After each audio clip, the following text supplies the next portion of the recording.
E vamos. O Casano já falou um pouco sobre isso, né? Mas vocês têm prazer ainda em pensar sobre o Brasil?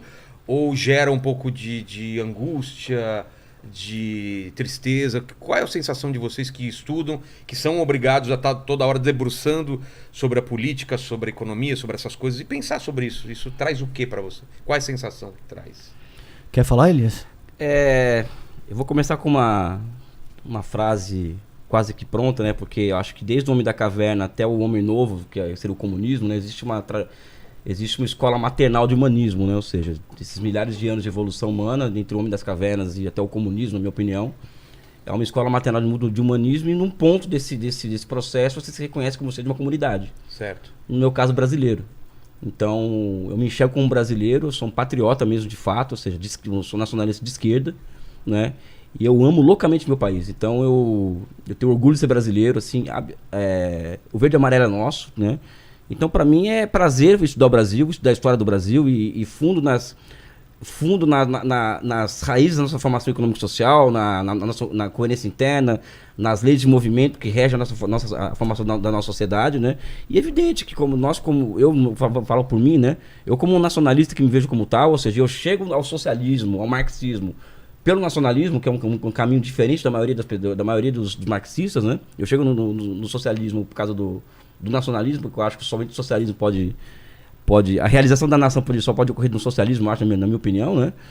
E vem a angústia, evidente, né? Porque o Brasil é um local disputado no mundo, é um país que tá com o seu tecido social completamente rompido, é um país que se perdeu desde o golpe de 2016, um país que está completamente perdido, e eu acho que está sob intervenção estrangeira desde 2013, né?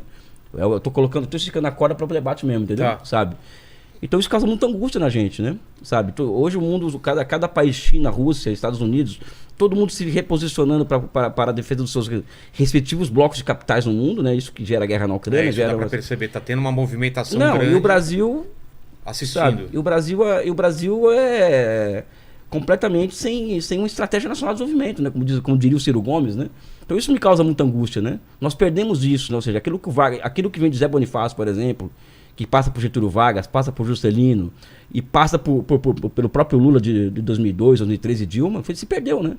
O espírito nacional. E eu termino dizendo o seguinte sobre isso, né? Existe uma grande questão que eu sempre coloco, que falta para nós no Brasil hoje, coisa que tem nos Estados Unidos, na China.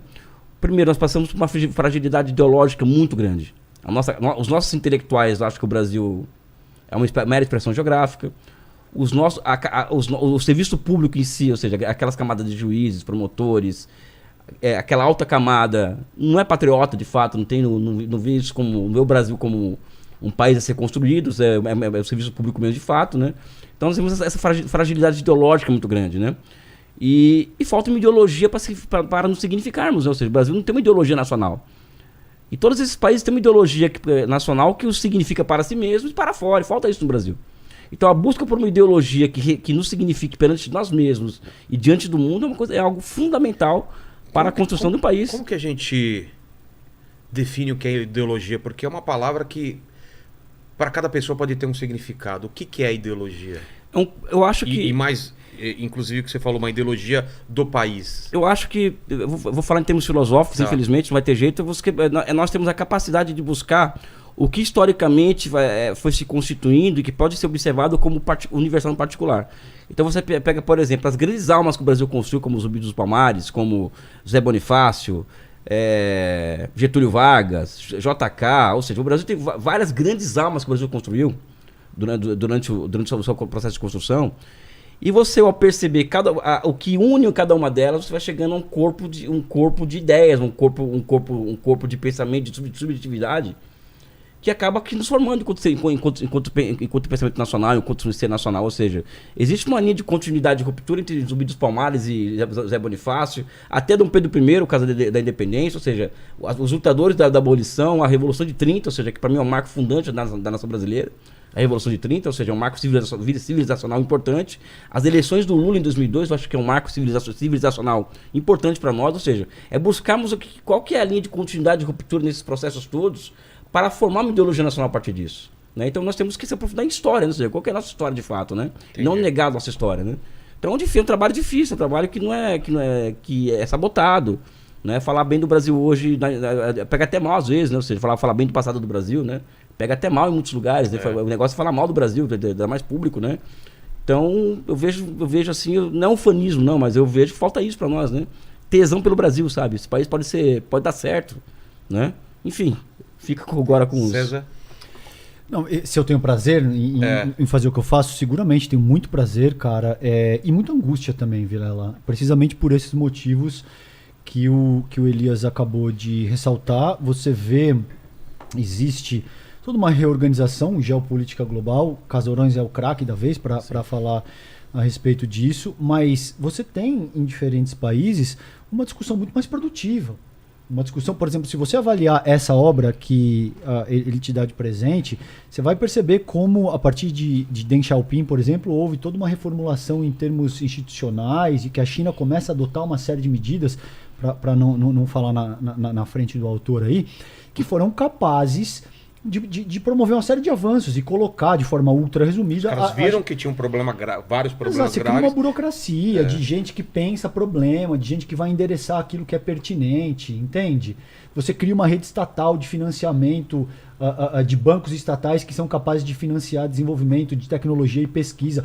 Coisas que são pertinentes, Vilela, para a discussão pública. No Brasil, a gente está afeito a um dogma religioso no qual a gente fica debatendo pauta moral, cara. No qual a gente fica dizendo que o meu medo é que minha filha vai frequentar banheiro unissex com uma mulher trans. A gente fica discutindo mamadeira de piroca, kit gay. E o mundo tá avançando, cara.